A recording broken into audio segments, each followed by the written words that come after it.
Assisti ao filme Better Man e é bem provável que você não tenha assistido, porque este foi um dos maiores fracassos de bilheteria de todos os tempos.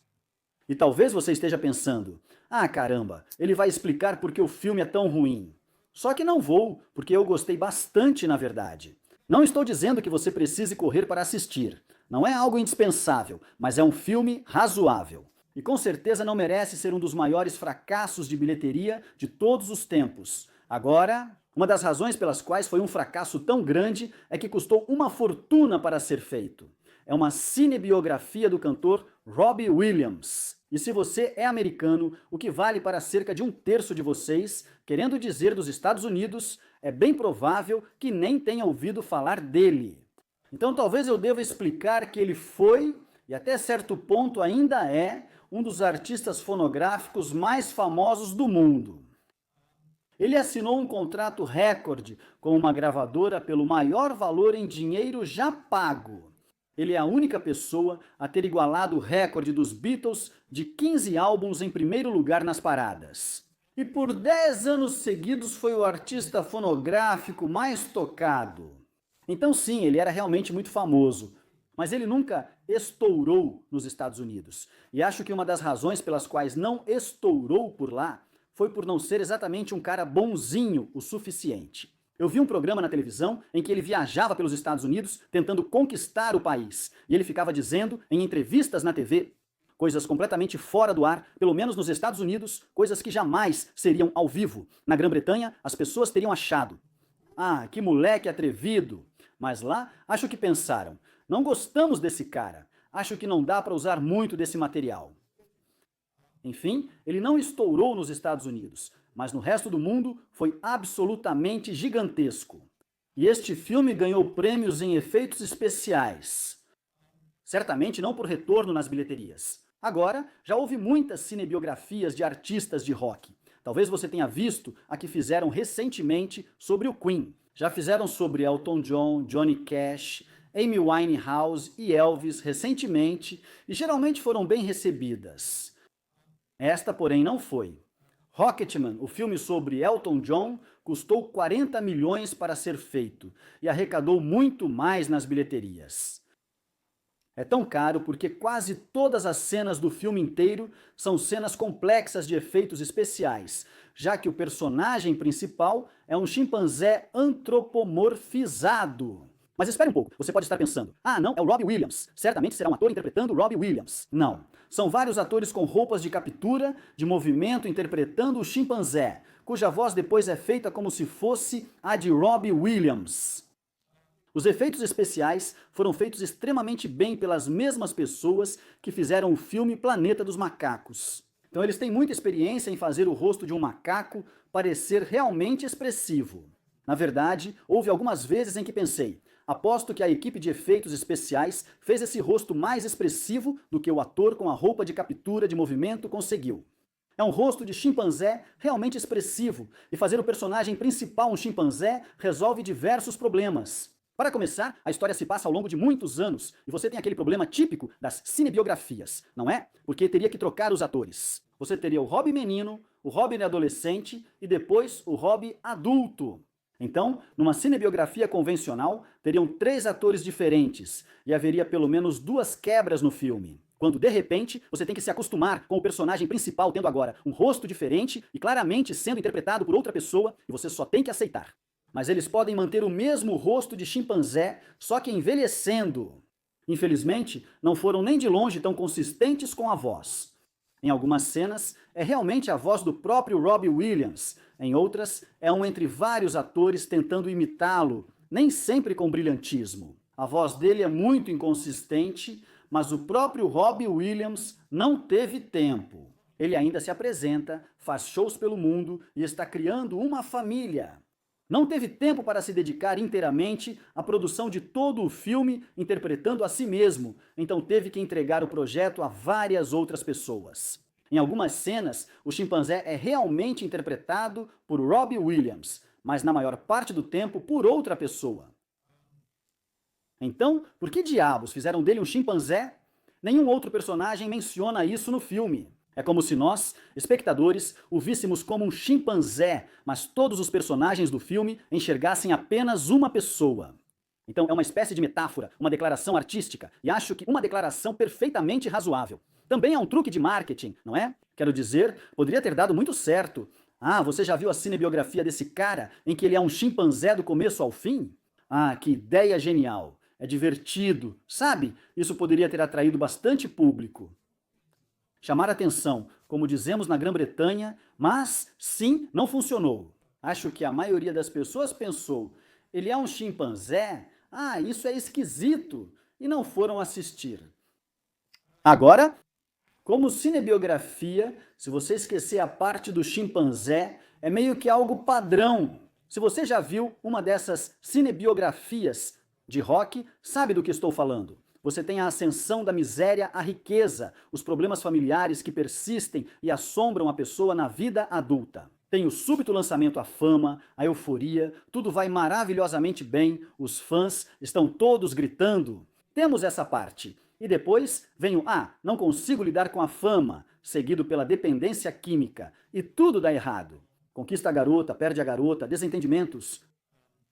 Com a gestão, há questões financeiras, discussões com várias empresas, tudo o que você já viu em qualquer cinebiografia de rock. Sim, está tudo aqui, só que agora com um chimpanzé campeão. Mas se você gosta de cinebiografias de rock, este é um exemplar decente. É razoavelmente bem feito. Mas não há realmente muitas surpresas quanto à história. Quero dizer, se você vai assistir a um filme sobre o Titanic, não pode reclamar que afundou, não é? Da mesma forma, você sabe que ele se vicia em drogas. Bom, sim, a maioria das pessoas que vão assistir ao filme provavelmente são fãs de Robbie Williams ou, pelo menos, conhecem razoavelmente bem a história dele. Então sabem que sim, ele engordou, viciou-se em drogas, as coisas pioraram por um tempo. Agora, há uma parte da narrativa que acho que foi talvez sutil demais. E o que estou prestes a dizer pode ser interpretado por alguns como um spoiler. Mas, novamente, como é uma história familiar para a maioria, o filme foi feito presumindo que o público já conhecesse a trama.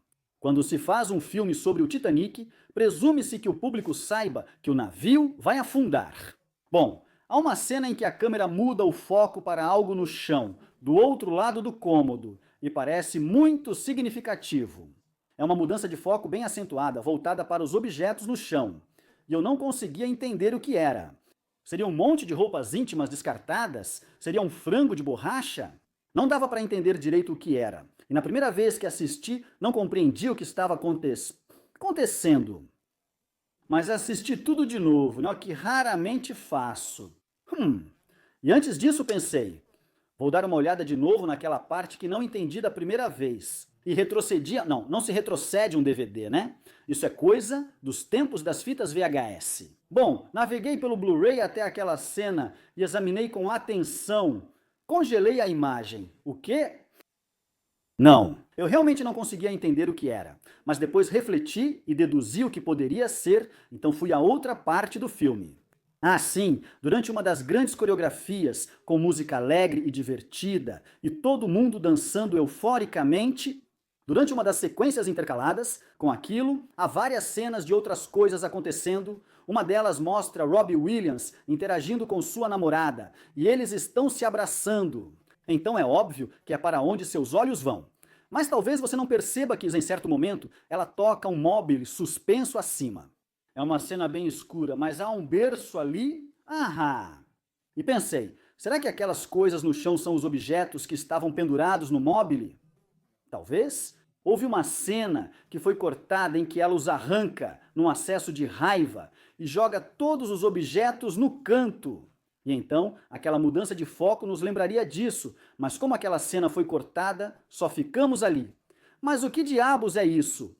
Além disso, durante a mesma sequência de dança, há uma cena num corredor. Um corredor escuro e sombrio que se afasta de você. E há personagens no meio. A empresária dela, a namorada, Robbie e eu os observava porque estavam se apresentando. Assumi que aquilo tratava de um conflito entre a gestão dela e Robbie, e que a equipe dela não queria que ela tivesse mais nada a ver com ele. E isso é mais ou menos o que realmente acontecia na época. Então achei que tinha entendido tudo, fazia sentido. O que eu não percebi foi que do lado esquerdo da tela havia uma porta, e se você olhar com atenção, no vidro da porta está escrito Term Care. Ela fez um aborto. Ah, então na segunda vez que vi, a cena seguinte, em que ele precisa parabenizar o amigo por se tornar pai, ganhou muito mais força emocional. Assim como algumas outras cenas depois, em que você percebe, isso está se referindo àquilo que eu não entendi da primeira vez. Espero, que isso não tenha estragado demais o filme. Na verdade, talvez ajude algumas pessoas que assistirem a entender melhor e pensarem, entendi. Certo, Então, onde tudo deu errado? Bem, acho que foi uma falha grave de marketing. Acho que não fizeram um bom trabalho de marketing. Não estou dizendo que eu saberia exatamente como deveria ter sido feito. Mas precisavam criar uma campanha publicitária que realmente explicasse do que se tratava o filme, qual era seu clima e a metáfora do chimpanzé. Porque os distribuidores americanos não se interessaram muito, acharam, bom, nunca ouvi falar desse cara.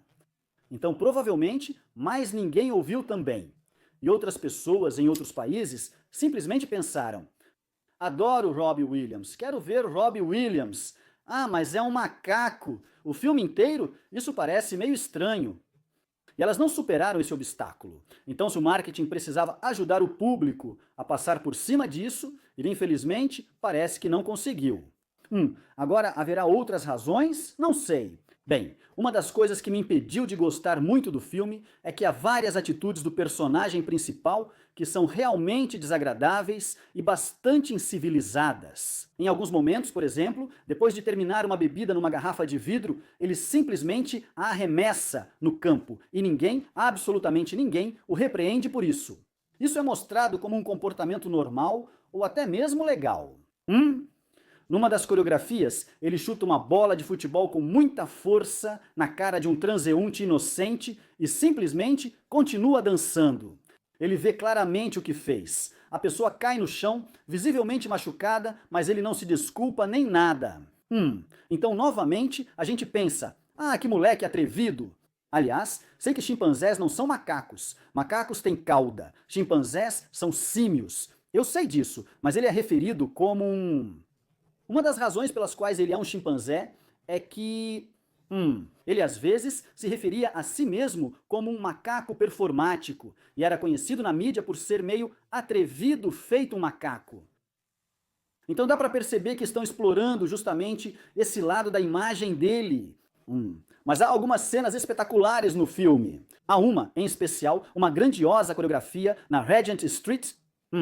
E é significativo que seja na Regent Street porque foi realmente filmada na verdadeira Regent Street. Tiveram que fechar a rua, uma importante via comercial no centro de Londres, por várias noites.